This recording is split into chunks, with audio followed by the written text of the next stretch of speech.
Olá pessoal, como vai? Tudo bem? Sejam bem-vindos aqui em nosso canal. No vídeo de hoje estarei compartilhando com vocês um LP com mensagens do pastor Joá Caetano. O título do LP é O Poder do Sangue. Este LP que irá aparecer na tela. Então ouça aí as belas mensagens do pastor Joá Caetano. Valeu, Deus abençoe.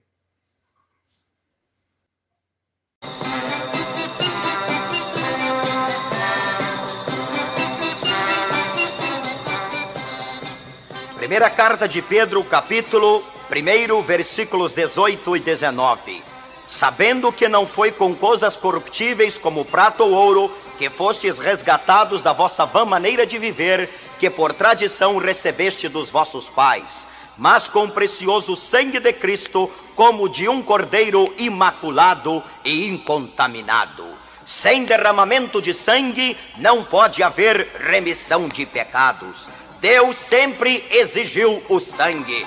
Em toda a Bíblia encontramos um sinal vermelho, é o sinal do sangue. Quando Abel ofereceu sua oferta a Deus, Deus se agradou da oferta de Abel porque continha sangue. O mesmo aconteceu com Abraão na montanha do Moriá. Deus se alegrou com o sacrifício de Abraão porque o sangue ali estava. Quando a nação de Israel estava cativa na terra do Egito, Deus apareceu para Moisés e disse: Moisés, eis que mandarei a última praga sobre a terra dos faraós. O anjo da morte vai passar na terra do Egito e ele vai penetrar em cada casa. Moisés disse: Senhor, e o teu povo? Deus disse: ordena que cada filho de Israel mate um cordeiro, e o sangue do animal deve ser espargido nos umbrais das portas e das janelas. Assim os filhos de Israel fizeram, e no dia 14 do mês de Nisan, o anjo da morte passou na terra do Egito, e houve desespero, e houve lágrima, e houve clamor. Mas na casa dos judeus havia gozo, havia alegria, havia paz, havia segurança.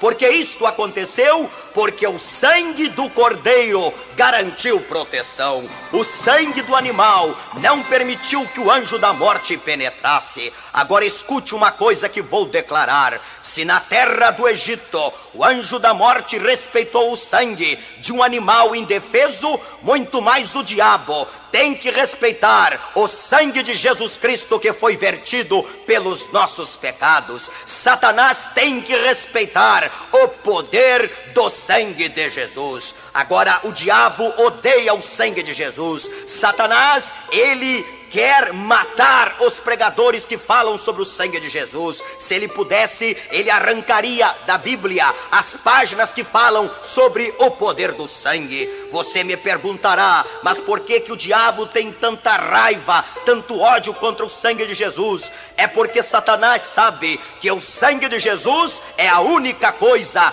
que perdoa pecados. Sim, o sangue de Jesus é a única coisa que tem poder para perdoar pecados. Foi exatamente isto que aconteceu quando Jesus Cristo foi até a cruz do Calvário. João Batista teve a visão do Cordeiro de Deus. Quando Jesus se aproximava, ele parou de batizar. Ele viu a pessoa de Cristo, ele viu o Cordeiro imolado, ele viu o sangue jorrando no alto da cruz, e ele pregou: eis ali o Cordeiro de Deus que tira o pecado do mundo. A coroa de espinho, os cravos, a lança do soldado romano, tudo isto fez com que o sangue jorrasse do corpo santo de nosso Senhor e Salvador Jesus Cristo. Quando finalmente no alto da cruz Jesus deu o brado: Pai, está consumado, nas tuas mãos entrego o meu espírito.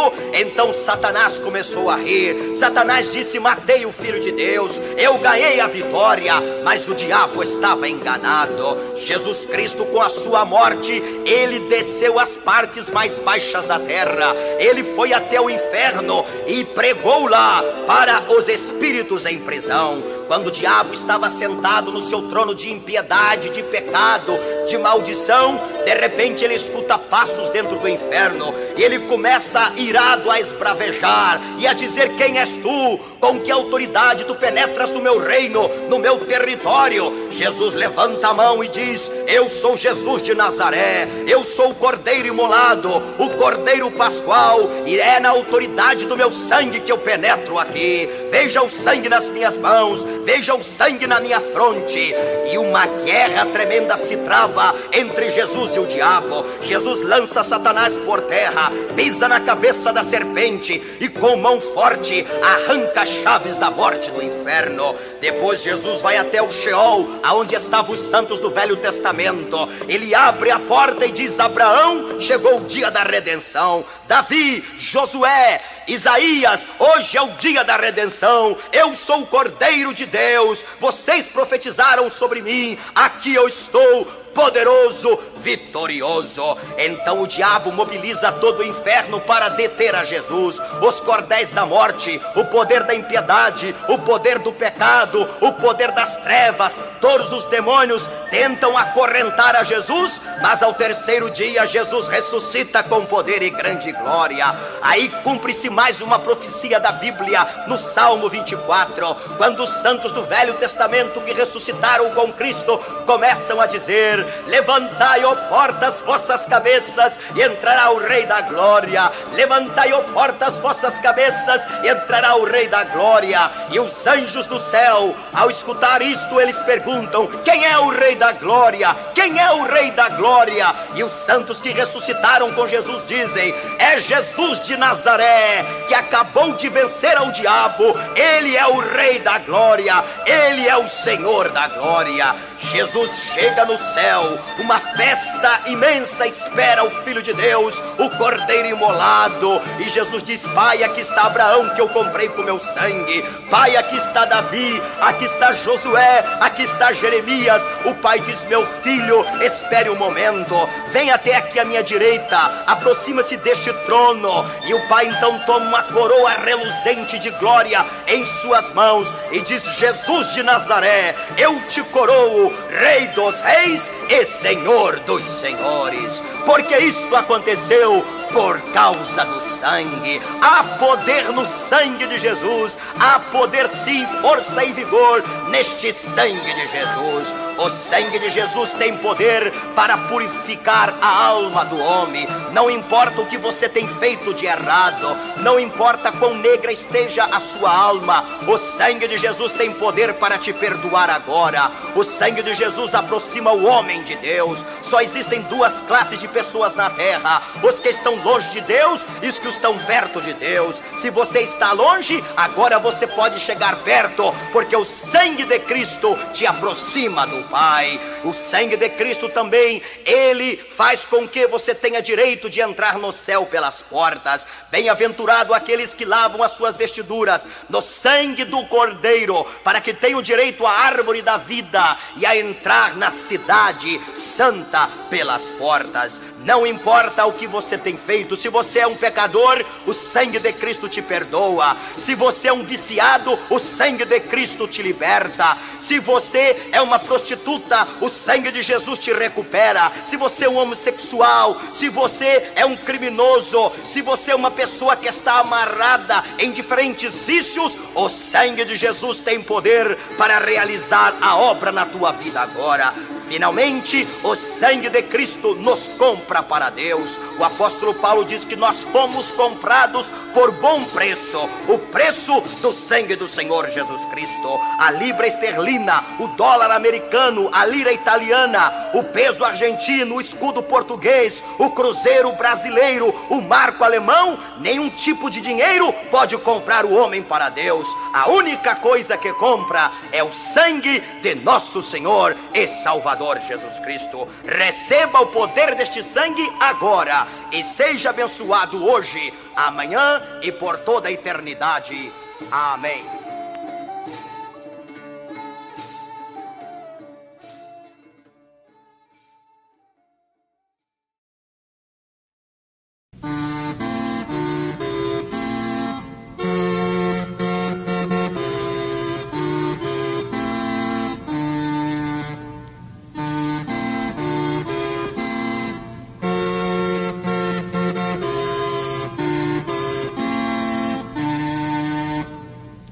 Ide por todo mundo e pregai o evangelho a toda criatura.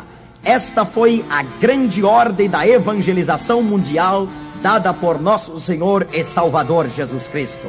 Existe uma obra para ser realizada na terra, e esta obra é a obra mais sublime, é a obra mais perfeita, é a obra mais gloriosa, que é a salvação das almas. O próprio Senhor Jesus Cristo ordenou aos seus discípulos que fossem por toda a terra, levando o evangelho, que é o poder de Deus para a salvação de todo aquele que crer. Agora, para que o homem receba esta ordem maravilhosa em sua vida, ele precisa ter a chamada divina. É necessário que ele ouça a chamada de Deus, assim como aconteceu com Abraão, com José, com Gedeão, com Jeremias e Isaías. Quem enviarei eu, disse o Senhor, e quem há de ir por nós? Isaías disse: eis-me aqui, Senhor, envia-me a mim. Ele ainda está chamando hoje. Jesus Cristo ainda está enviando ceifeiros para a última colheita. Os trabalhadores da última hora deverão se levantar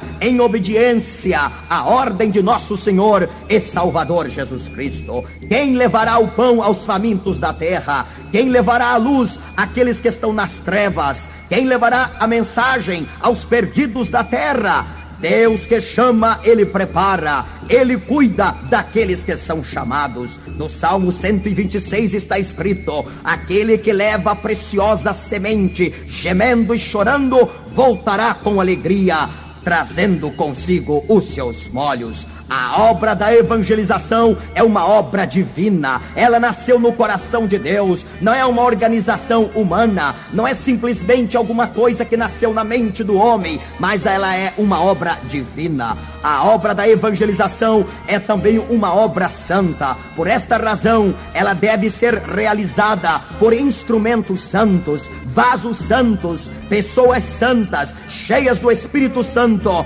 para levarem o evangelho de Jesus Cristo, Filho de Deus. Mas a obra da evangelização é também uma obra urgente. A Bíblia nos exorta que devemos remir o tempo, porque os dias são maus. O apóstolo Paulo diz que devemos trabalhar enquanto é dia, porque virá a noite quando ninguém poderá trabalhar. Se você está esperando para realizar a obra de Deus amanhã, depois ou no ano que vem, eu quero dizer que será tarde demais. A hora de realizar a obra é agora. O dia é chegado.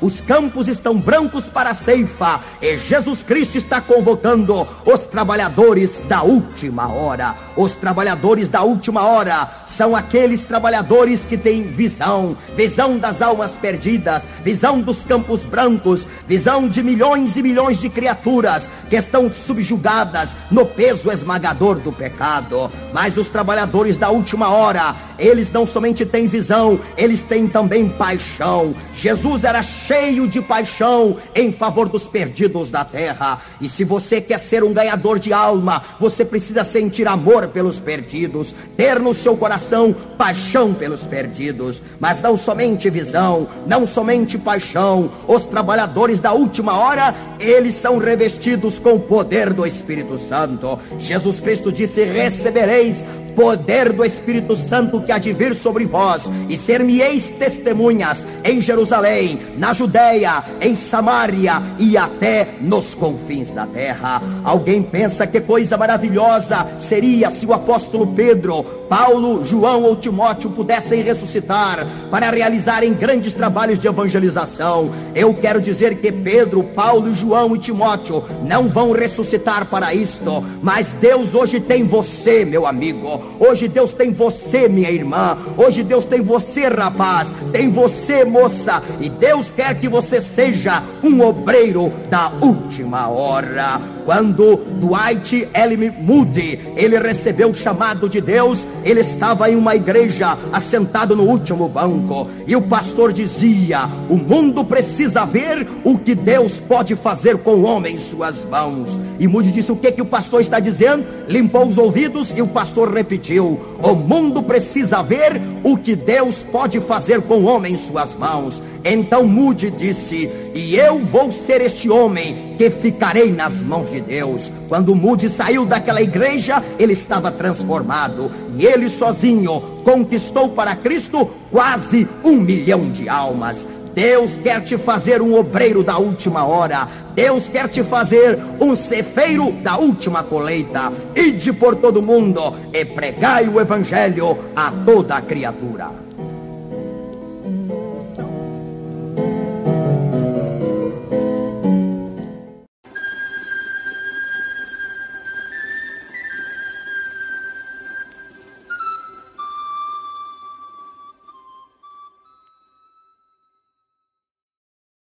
Mas recebereis a virtude do Espírito Santo que há de vir sobre vós, e ser-me-eis testemunhas tanto em Jerusalém, como em toda a Judeia e Samaria, e até aos confins da terra. Atos capítulo 1, versículo 8. O derramamento do Espírito Santo. A promessa do Espírito Santo está na Bíblia Sagrada desde o livro de Gênesis. Na criação, o Espírito Santo movia-se sobre as águas. Ele foi profetizado por Isaías, também por Davi, e ele operou de maneira altamente destacada no Antigo Testamento. O profeta Joel, conhecido como profeta do Espírito Santo, ele disse: eis que nos últimos dias, assim diz o Senhor, derramarei do meu Espírito sobre toda a carne. Então está falando que o Espírito Santo é para toda a carne. Não é somente para uma classe, para uma denominação, para um grupo, mas é para todos indistintamente. E Joel disse que quando o Espírito fosse derramado, então haveria visões, haveria sonhos, profecias, manifestações sobrenaturais, como resultado do derramamento do Espírito Santo. Ainda o profeta Joel falou na sua profecia que bênçãos materiais acompanhariam a bênção espiritual do derramamento do Espírito Santo. O derramamento do Espírito Santo no dia de Pentecoste foi algo que sacudiu a cidade de Jerusalém. A ordem de Jesus foi que os discípulos ficassem em Jerusalém até que do alto recebessem a virtude do Espírito Santo. E eles permaneceram 10 dias no aposento alto, no cenáculo, orando e pedindo a Jesus que cumprisse a promessa do derramamento do Espírito Santo. No 10º dia, quando todos estavam reunidos, veio pela casa um som como de um vento veemente, impetuoso, e foram vistas línguas de fogo que pousaram sobre cada um deles, e diz a Bíblia, e todos foram cheios do Espírito Santo, e começaram a falar em outras línguas, conforme o Espírito Santo lhes concedia que falasse. Diz a Bíblia que ele desceu, o Espírito Santo veio do céu, ele veio de Deus, ele veio do alto. O Espírito Santo veio para encher a igreja, veio para encher os apóstolos, os seguidores de Jesus. Diz a Bíblia, e todos foram cheios do Espírito Santo.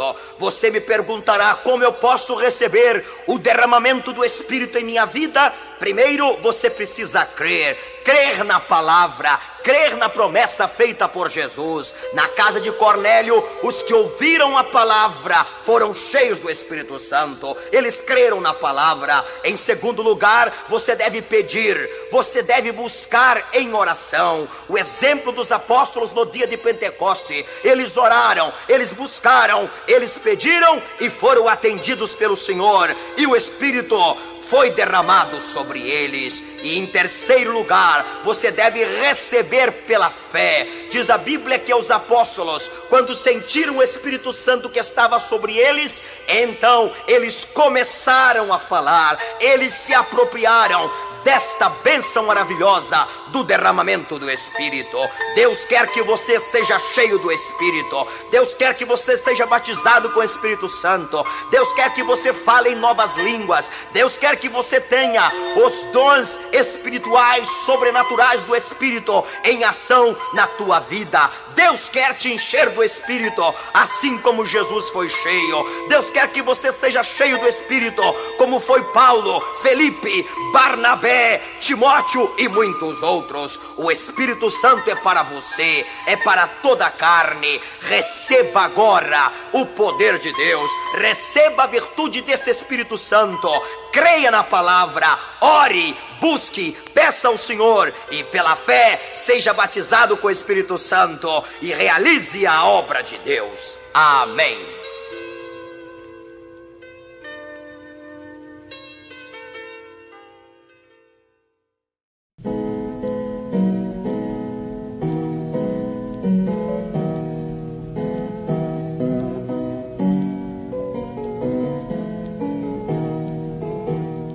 O Salmo 20, o versículo 7, assim está escrito: uns confiam em carros e outros em cavalos, mas nós faremos menção do nome do Senhor nosso Deus. O nome do nosso Deus é grande.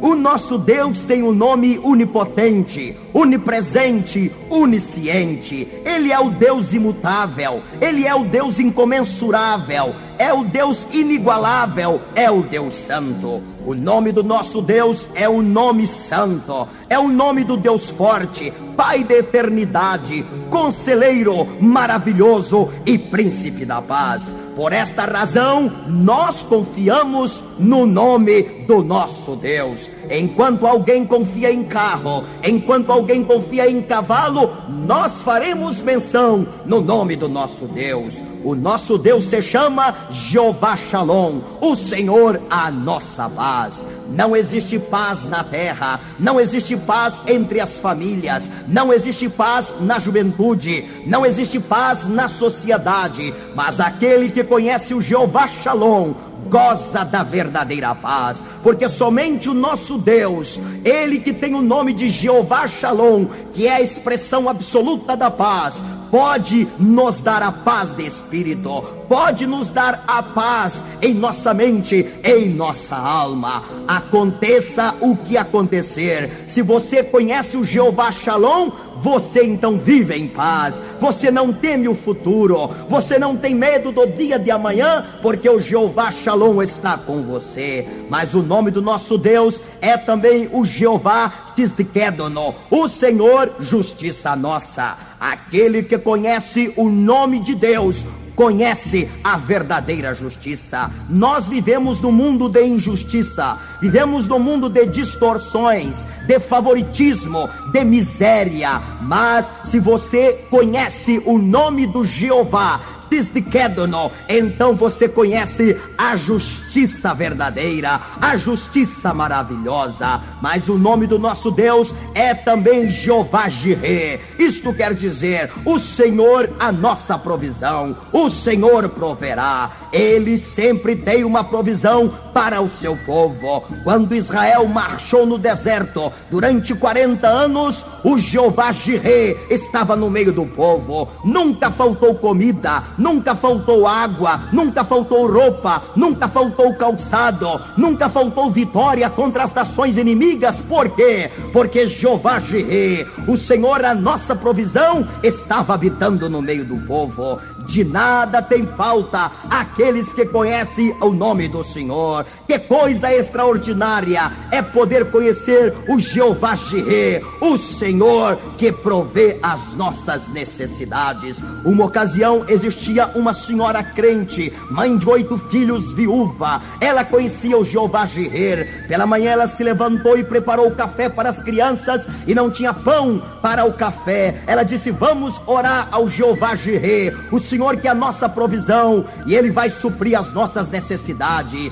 E as crianças com aquela senhora começaram a orar, e alguns rapazes passaram pela cozinha aonde ela estava orando, verificaram que a janela estava aberta e começaram a brincar e a dizer: esta velha boba está pedindo a Jeová Jireh o pão para ela. Deus nunca vai mandar o pão. Vamos fazer o seguinte, vamos na padaria comprar um saco de pão para que ela pense que foi o Jeová Jireh que que proveu o pão para ela. Eles compraram aquele saco de pão e jogaram o pão assim no meio da cozinha. Aquela irmã se levantou, começou a glorificar a Deus e disse: obrigado, Senhor Deus, porque tu mandastes o pão. E aqueles rapazes começaram a dizer: não foi o teu Deus nada, não foi Jeová que mandou o pão, fomos nós que compramos com o nosso dinheiro. Aquela irmã, olhando no rosto daqueles moços, disse: olha, se Deus permitiu que o pão viesse pela mão dos anjos ou dos demônios, a nós não interessa. Interessa que nós queríamos o pão e o pão está aí.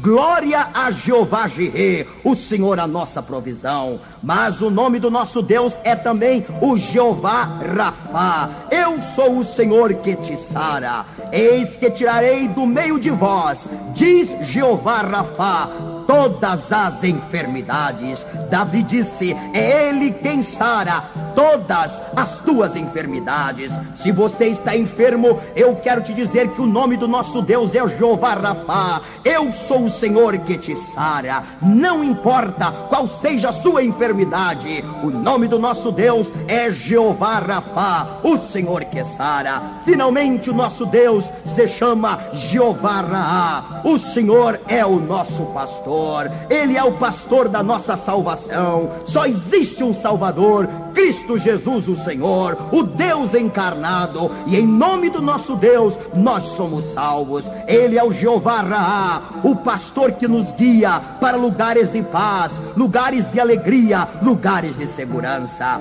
Uns confiam em carros e outros em cavalos, mas nós faremos menção do nome do Senhor nosso Deus. Receba este nome agora. Creia no Jeová Jireh, no Jeová Shalom, no Jeová Rafá, no Jeová Raá, no Deus onipotente, no presente, onisciente, e você receberá alegria, gozo e paz para todos sempre.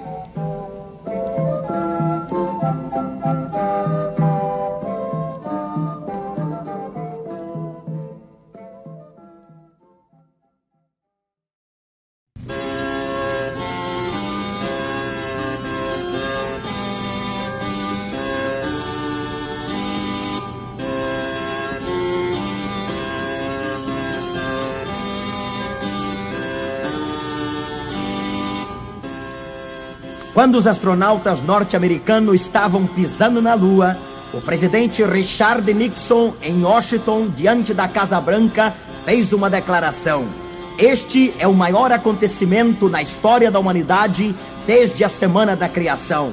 Naquele instante, o pastor Billy Graham, que estava na tribuna presidencial, disse: senhor presidente, me permita fazer uma correção na sua declaração. O presidente Nixon disse: à vontade, pastor. Billy Graham disse: o presidente está enganado. O maior acontecimento na história da humanidade, depois da Semana da Criação, não é a conquista da Lua pelos norte-americanos, mas o maior de todos os acontecimentos foi o nascimento, a vida, a morte e a ressurreição de nosso Senhor e Salvador Jesus Cristo. Sim, a morte de Cristo na cruz do Calvário foi a grande revelação de Deus ao mundo. Na cruz do Calvário encontramos algumas revelações extraordinárias. A primeira revelação da cruz foi a revelação dos nossos pecados. Quando Jesus Cristo foi até a cruz do Calvário, ele foi como o Cordeiro de Deus que tira o pecado do mundo. E no alto da cruz, todo o pecado da raça humana foi ali revelado. Deus expôs os pecados da humanidade. Jesus tomou sobre si os nossos pecados e os cravou na cruz, e em troca nos deu uma poderosa salvação. Mas na cruz do Calvário encontramos também a revelação da nossa reconciliação com Deus. Quando o homem pecou contra Deus, o homem fez-se inimigo voluntário de Deus. O homem rompeu a lei divina e ficou na solidão, e ficou separado de Deus. Mas quando Jesus Cristo veio, Cristo e foi até a cruz do Calvário, Jesus Cristo estava revelando ao mundo que Deus não queria que o homem ficasse só. Não era desejo de Deus que o homem vivesse separado, mas ele na cruz do Calvário, com uma de suas mãos tomava na mão do Pai e com outra de suas mãos tomava na mão do homem, e na cruz do Calvário Jesus Cristo fez a reconciliação entre o Criador e a criatura, entre Deus e o homem. Na cruz está a revelação da nossa reconciliação, mas em terceiro lugar encontramos ainda na cruz do Calvário a revelação do amor de Deus. A maior prova de amor manifestada na história da humanidade encontrou-se na cruz do Calvário, na pessoa bendita de Jesus Cristo. Deus prova o seu amor para conosco pelo fato de que Cristo Jesus morreu por nós na cruz, sendo nós ainda pecadores. Deus amou o mundo de tal maneira que deu o seu Filho unigênito para que todo aquele que nele crer não pereça, mas tenha a vida eterna. A cruz revela o amor de Deus. A cruz revela que existe um Deus que nos ama e que entregou o seu único filho, o seu Filho unigênito, para morrer de maneira trágica na cruz, para que hoje você pudesse ser salvo, você pudesse cantar glórias a Deus por causa do amor revelado na cruz, na pessoa de Jesus Cristo. Mas outra revelação importante da cruz é a revelação da nossa salvação. João Batista disse: Jesus é o Cordeiro de Deus que tira o pecado do mundo. Jesus Cristo disse: quando eu for levantado na cruz, eu atrairei toda a humanidade a mim. Na cruz do Calvário está a revelação da nossa salvação. A cruz conta a história de um Salvador poderoso. A cruz revela um Salvador glorioso, que é Jesus Cristo, o Filho de Deus. A obra da cruz foi uma obra perfeita, foi uma obra gloriosa e total. Todos podem ser salvos, basta olhar para a pessoa de Jesus Cristo na cruz do Calvário. Não é a cruz que salva, mas sim aquele que foi pregado na cruz, Jesus Cristo de Nazaré. Você está longe de Deus, então agora você pode ser reconciliado com Deus através da morte de Jesus. Você está vivendo uma vida vazia, você poderá receber alegria, gozo, paz, felicidade, se você se aproximar da cruz de Cristo e abrir o coração, confessar os seus pecados, recebendo o Cordeiro de Deus. Você poderá experimentar o amor de Deus, a plenitude do amor divino na tua vida, agora, aceitando a Jesus. E você poderá ser salvo, assim como foi Maria Madalena, como foi Bartimeu, Zaqueu e o ladrão na cruz, ao lado do Senhor Jesus Cristo. Receba agora o Filho de Deus e você será salvo, liberto e feliz.